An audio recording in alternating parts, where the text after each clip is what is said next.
but I'm gonna give it another try. So this is Crystal Cotton, and I am so glad you are here. So today, I just wanted to share something real quick that I learned that has really helped me to create a life for myself that is really pretty good.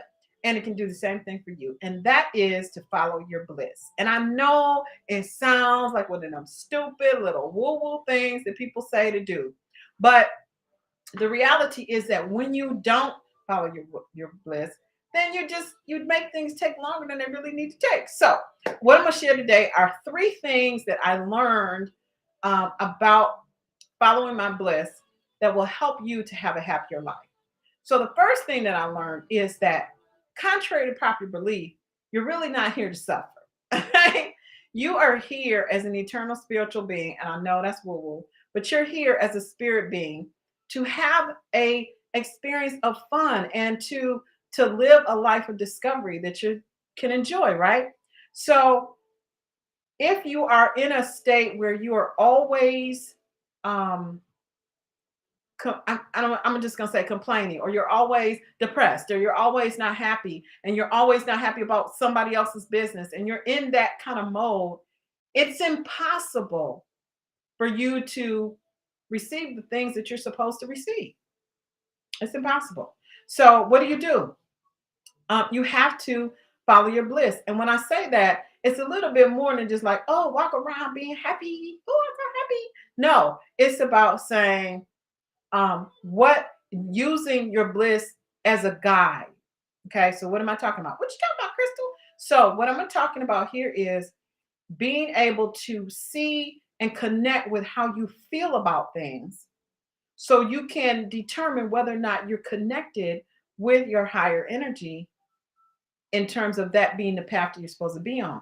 Now, I thought this was a crock of crap, right? When I first heard it, because I listened to a lot of different spiritual teachers and all that, and I was like, follow my bliss. What you mean? Just walk around, just only do what makes you happy? And they were like, yeah. And I'm thinking, yeah, right, whatever. But what I found that happens is that there's a journey that you're on, there's a path that you're on, there's a reason that you're here. I don't know what your beliefs are, but really, honestly, there's a reason that you're here. And so the way that you know that you're on the path is you don't have anything written out in front of you. There's not some big sign that says, come here. But the sign is how you feel on the inside. So if you're doing something that makes you feel happy, or you're around someone who you enjoy their presence and you're having fun, then that's probably a good place for you to be. But on the contrary side, on the other side of that is if you're doing something that doesn't make you happy, if you're with someone who is not making you happy, chances are you should be somewhere else, right? So, and I didn't really connect with this um, until recently, like in the last year or so, I would say. And I can my life has really been different, right? So I'll just say that. So the first thing is to know that you're not here to be miserable, you're here to be happy. And so if you're not happy, your goal is to find that place where you are. And there's a purpose for when you're experiencing something that really sucks, there's a purpose for that too. The purpose for that is for you to identify the contrast so you know what you do want. But the way to handle that is you look at that situation that sucks and you're like, okay, I don't really want to deal with that no more. So this is what I'm looking for over here. So it helps you to define what you're looking for. And so you have to stay positive. I know it sounds crazy. So the second, so Crystal, have you been drinking? I know it's Friday, but you got to be kidding. I can't just be walking around here happy. Trust me, it works. The second thing is that you can't possibly know. I think I shared this on another video, but you can't possibly know everything that's planned out in front of you. And what I find is that if you're one of those goal oriented people and you just write down all your goals, and you can say, by golly, this is going to happen no matter what. Like so many years, I swear people have been, kind of ramming that down my throat for so many years. And here's what I learned about that is that if you're one of those people and you're going to make something happen come hell or high water, chances are you're going to miss a bunch of stuff. You're going to miss experiences. You're going to not have experiences. You're going to miss people that should be in your life because you're taking away the ability of the universe, God, whatever you refer to as, right? supreme being, is you're taking away their ability to bless you and surprise and delight you as you go through this life. So that is contrary to what a lot of people that will say to you. All the David Groggers of the world and the, oh, what's the guy's name that drives me nuts? I can't. Eric Thomases of the world, like those people. Yeah, make it. I can't. I can't. It's like, this is me. I just can't do it. I'm just like, I can't hear you right now. But you miss a lot because it is in a journey, and it's a journey, and you're supposed to be having experiences on the journey. And when you're that like set in stone, you miss out on a lot of experiences. I can tell you, since I loosened up, I've had so much fun and I've learned so many things and I've grown in so many ways that I know for a fact I never would have experienced had I just said, well, I gotta make this happen, come hell or high water. The other thing that happens is it's not fun anymore. I know I shared this. I can't remember what Dad did, but it's not fun anymore. When things get so serious and you just gotta make it happen and you're looking at it and it's not happening or it's taking too long, that's not fun, okay? Life is too short to not be having some fun sometime, okay? Take it from me, a person who's been serious for a really long time. That's not the way to go. So the second, number one is you're not here to suffer, you're here to experience and enjoy and surprise and be surprised and delighted. Two, I forgot what two was.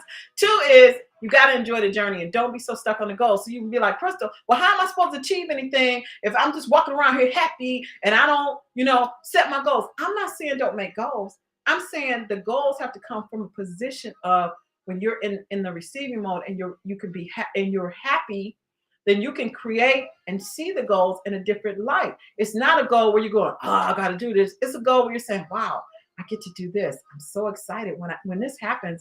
It's like this. Like, so when you set that goal, you're visualizing what your life looks like when it happens.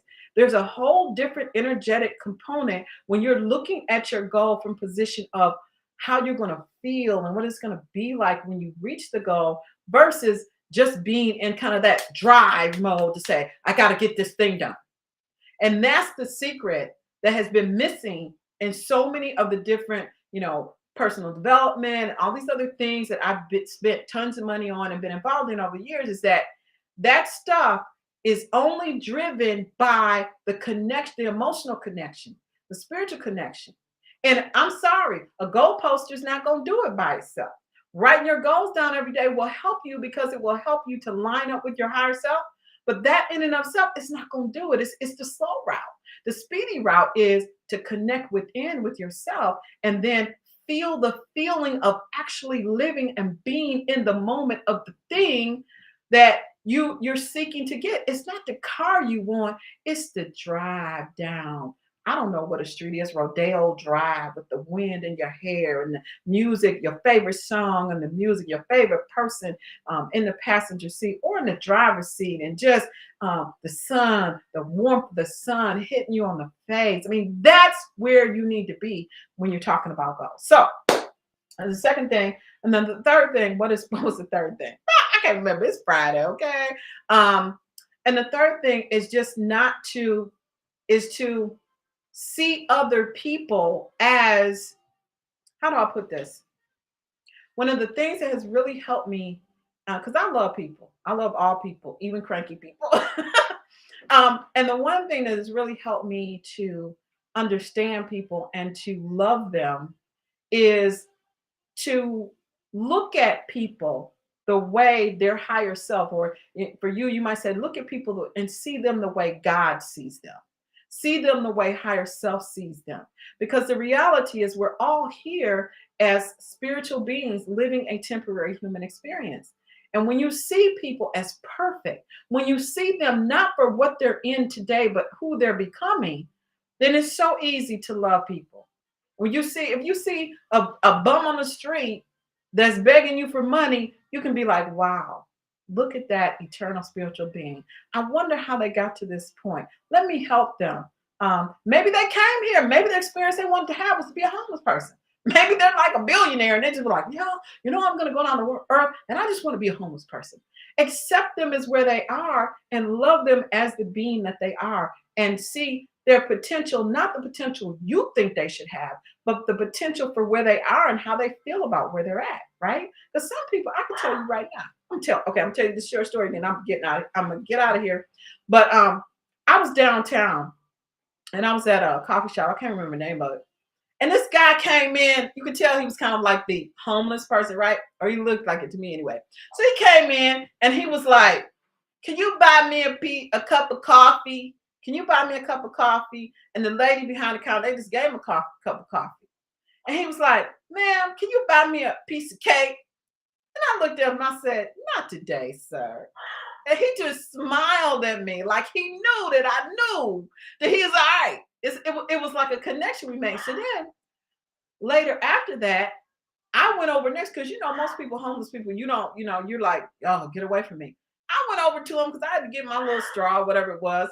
And I said, "You have a nice day." And he looked at me like I kind of insulted him, like I messed up his groove because he was all doing this homeless person thing, expecting people to reject him. And I was smiling at him like, "Okay, you have a good day." Like I wasn't mad at him for asking me to buy him a piece of cake because I was just going to say, "No, I'm not buying you a piece of cake today. Oh, you don't need no cake anyway." No, but I wasn't thinking that, but I was just thinking, no, I'm not. And before, I used to feel compelled, like if a homeless person asked me for something, I gotta help them because I'm better off than they are. Blah blah. First of all, you don't know if you're better off than they are because they could be completely happy and completely stress free, and you walking around here a basket case, your health getting deteriorated because you're worried about everything. They're probably in a better position than you are. But the point is that you have to allow people to just be who they are and get yourself stop guilting yourself out about what you are or are not doing for people that you think you should or shouldn't do based on beliefs that you've been given and you probably don't even know you were given yet. So when I just got to a point where I was like, well, if I don't want to do something, I'm just gonna say no. Oh well, if I'm not happy the way things are going in my lifetime, I'm just gonna change them. When you do that, there's a whole ton of freedom. So anyway, I'm digressing. I rambling on a Friday. Maybe I need a glass of wine. Okay. But I just wanted to share that. And I'm so excited that this week is the first week in a really long time I've done a Facebook Live every day. And I'm super excited about that. Actually, I'm actually streaming to Facebook and my business page. And I think YouTube. I just love being able to stream in more than one place at once. But anyway, the point is that I'm excited about that because this is a milestone for me because I always love talking to y'all anyway. So with that, I'm gonna wrap this up. So 3 things that I learned about the journey. Number 1, you're not here to be miserable. You're here to enjoy experiences and be surprised and delighted. Number 2, you have to just follow your bliss, follow the things that make you happy. And you can trust in your source and God or all that is, whatever you refer to God as, or the source, your source as.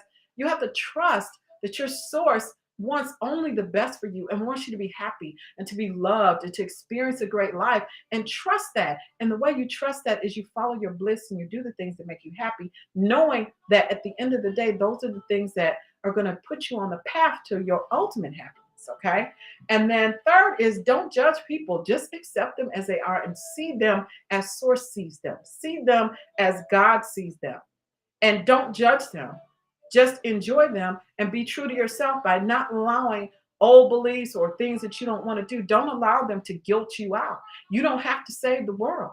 You don't have to save anybody. You don't have to share your bag of potato chips if you don't want to. You don't want to share, don't share. It's better for you to not share, just say, no, I'm not giving you any, than to share and be resentful about it, because that will hold back your progress. So with that, that's all I want to share today. Happy Friday. I hope you have a great weekend planned. We're doing a football picnic tomorrow, and I'm probably going to do some work this weekend just because that's what I do. I like doing different things like that. I'm planning this new event. It's going to be a blast. Anyway, so I will let you go. Have a great weekend, and I'll see you. Am I doing 7 days a week? I gotta think about that. I think maybe I'll see you tomorrow, but it won't be business stuff. It'll be like something else like this. Maybe. I don't know. Maybe we'll do something live from the football field or something. But have a good one.